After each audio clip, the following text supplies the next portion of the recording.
If you want to transfer data from your old phone to Google Pixel 10, first of all, we're gonna go to settings on our Google Pixel 10.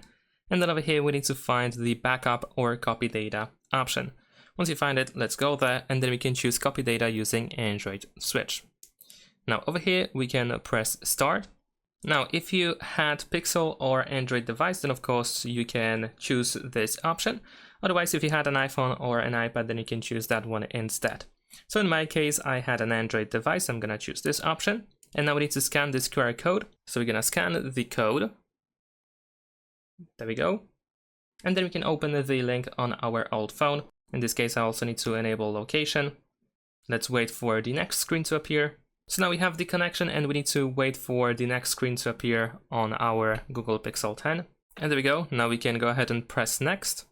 And now we are getting ready to copy. So our Pixel 10 is collecting data from our previous device. And finally, once the data is scanned, you can choose what you want to transfer. So we can copy all apps that you have on your old phone, messages, call history, photos and videos, and so on and so forth.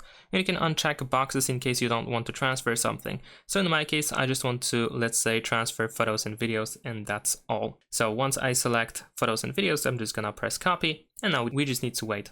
There we go. Now we are copying. Of course, the more files you're trying to transfer, the longer it will take, and it also depends on the speed of your internet.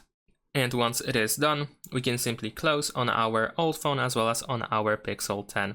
And we are all set, so we can press done. And everything that you have decided to move, you should have now on your Google Pixel 10. So if I open photos, I should have my photos from my old device. And there we go. That's pretty much it. Thanks for watching, leave a like and subscribe.